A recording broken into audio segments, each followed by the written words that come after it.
শ্রী শ্রী ঠাকুর অনুকূলচন্দ্রের ষষ্ঠ পুরুষের নাতির নাতি আচার্যদেবের পুত্র প্রিয় অবিন দাদার 25তম জন্মবার্ষিকী অনুষ্ঠান পালিত হলো।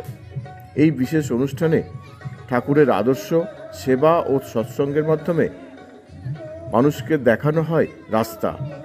কিভাবে ঠাকুর রাস্তা দেখিয়েছিলেন সেই অনুষ্ঠানের মাধ্যমে বাণী পাঠ, প্রার্থনা, সঙ্গীতানুষ্ঠান এবং বিশেষ আলোচনার অনুষ্ঠান করা হয়েছিল।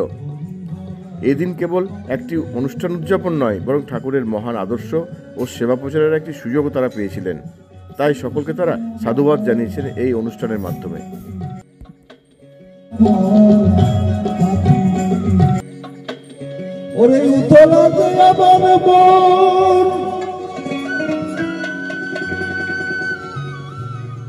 তাই পারি না কিছু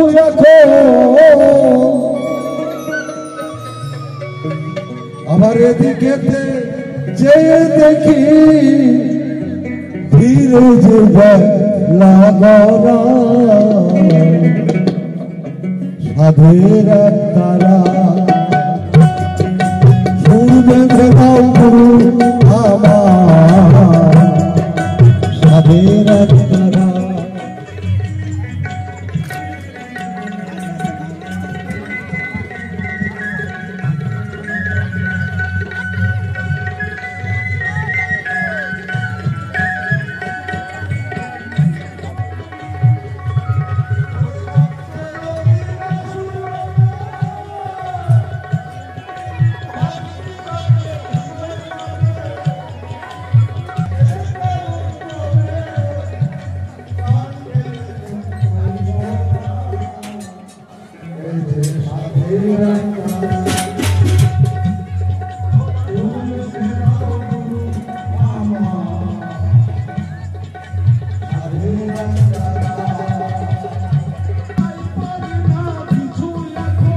আমাদের পরম প্রেমময় শ্রী শ্রী ঠাকুর অনুকূলচন্দ্র বলেন, অন্যে বাঁচায় নিচে থাকে, ধর্ম বলে জানিস থাকে।